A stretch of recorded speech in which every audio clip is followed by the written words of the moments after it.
Ikaze turakwakiriye mu kiganiro Wise Talk Show. Nizere ko umeze neza aho uri hose, waba uherereye hano mu Rwanda, waba uri hanze, nizere ko umeze neza cyane. Komeje kubifuriza ibihe byiza, ni karibu mu kiganiro. Uyu munsi tugiye kuganira ku bintu by'ingenzi byagufasha mu buzima bwawe bwa buri munsi. Aho ni ibihe? Tugiye kureba ku bintu 15 ukwiriye kwirinda mu buzima bwawe ndetse n'impamvu bishobora kwangiza ejo hawe hazaza. Ni karibu rero tubane muri iki kiganiro. Niba utarakora subscribe, gerageza ukande subscribe, like, share and comments ku biganiro tubagezaho, bityo ibyo bidutera imbaraga kugira ngo dukomeze kubagezaho ibintu byinshi kandi byiza. Ingingo ya mbere rero, cyangwa se ikintu cya mbere ukwiye kwirinda mu bintu 15 tugiye kuganiraho, gerageza kwirinda ubunebwe. Ubunebwe buriya buri mu bintu butuma utakaza amahirwe ndetse ntubashe no kugera ku ntego zawe, akenshi ugasigara n'inyuma mu iterambere. Iyo ni impamvu ya mbere ukwiye kugerageza kwirinda kugira ngo ubashe kwirinda ubunebwe, ukomeze intego zawe kugira ngo ubashe kugera ku iterambere ryawe. Icya kabiri,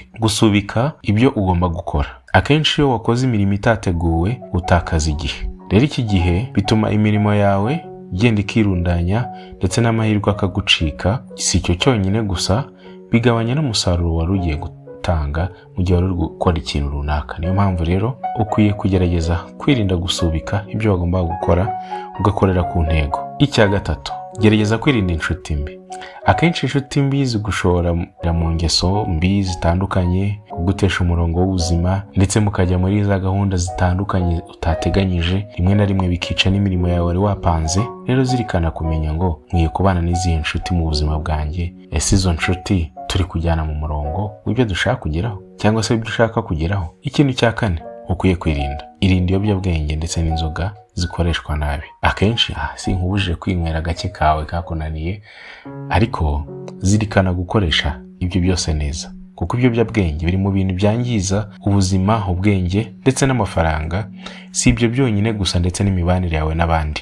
Rero si zo zawe, zanjye. Ingingo ya 5, ikintu nacyo ugomba kwirinda mu buzima bwawe bwa buri munsi kugira ngo ubashe kugera ku iterambere ryawe ry'ejo hazaza. Irinde kubeshya no kutizerwa. Akenshi inshuti zawe mubana, iyo uzibeshya uzibwira ibintu bitandukanye utari bugireho, cyangwa se kubizeza ibitangaza, ibi ni bimwe mu bintu bituma abantu bagutakariza icyizere, bikakugora kubona amahirwe yo mu kazi ndetse no mu buzima bwawe busanzwe. Rero zirikana gukora icyo ukora cyose, ariko wirinda kubeshya kugira ngo uharanire kugira icyizere cyangwa kwizerwa mu bantu mukorana cyangwa se mu buzima bwawe bwa buri munsi. Ingingo ya 6, nyamuneka irinde gukoresha amafaranga nabi. Kenshi gusesagura, kutizigama bishobora kugushyira mu bibazo by'amikoro igihe kizaza. Gerageza kwizigamira kuko ejo bucya bucyana ayandi.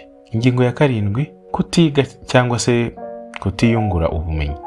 Akenshi isi turimo muri iyi minsi ihora ihindagurika, bisaba ngo ugire ibintu uko ihindagurika, ugire ibintu wiga kandi ugire n'intego yo kuvuga ngo nkwiye kugira ikintu niyungura, bityo kugira ngo utaza gusigara inyuma mu bumenyi ndetse n'akazi wakoraga ejo bakagusimbura, kandi atari utarushoboye, ahubwo atari uko utagerageza kugira ikintu wiyungura mu bumenyi bwawe bwa buri munsi. Rero zirikana kugira ikintu wiga, wiyungura ubumenyi bwawe, bityo ugerageze, bizagufasha nabyo mu buzima bwawe.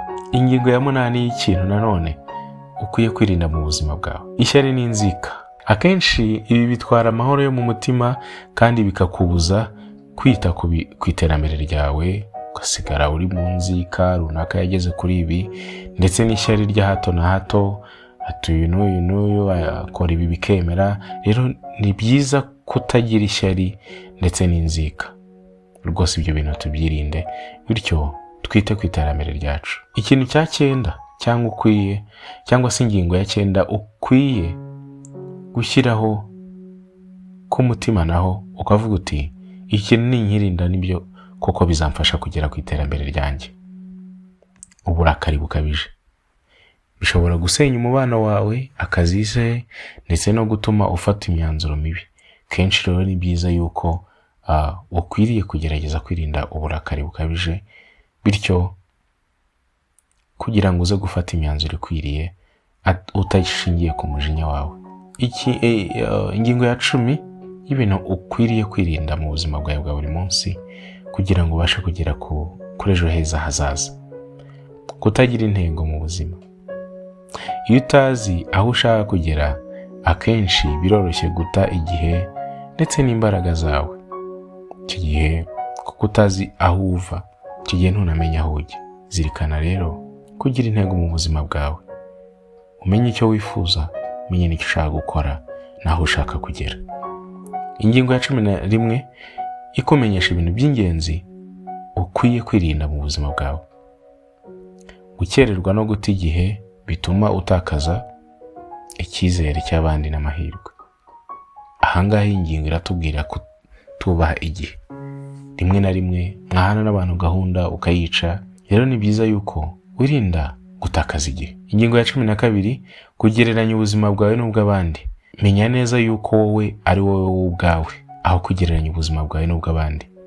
Bishobora kugutera kwiheba no kudashimira intambwe ugezeho, bigatuma ushaka kwigereranya na runaka kandi atari ku kigero cyawe.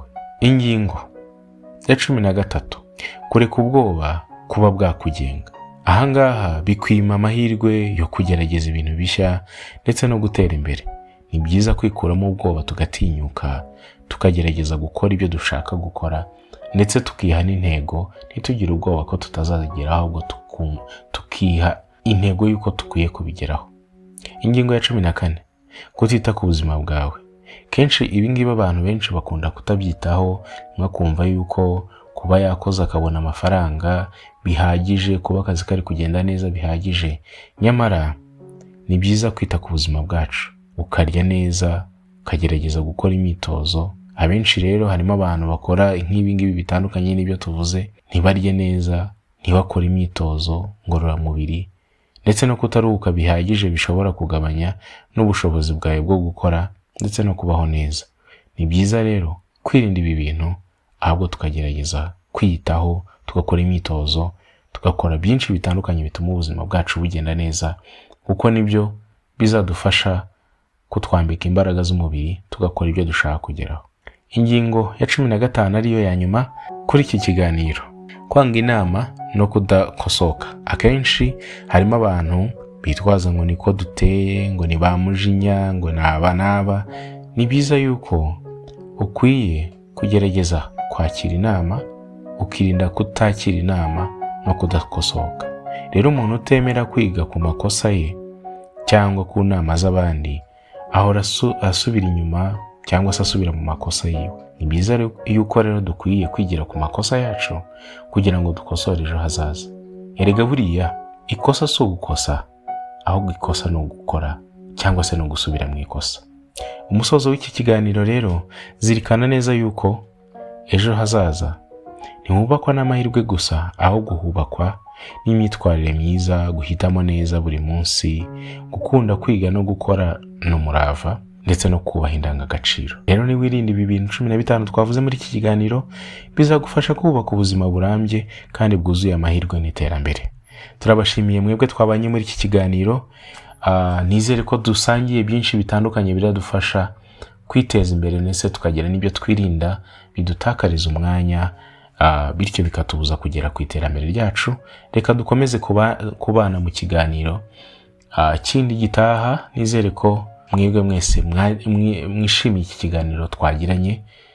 Ni karibu ubutaha dukomeze kubana kuri K James TV, kandi mukomeze gukanda subscribe, like and share and comment.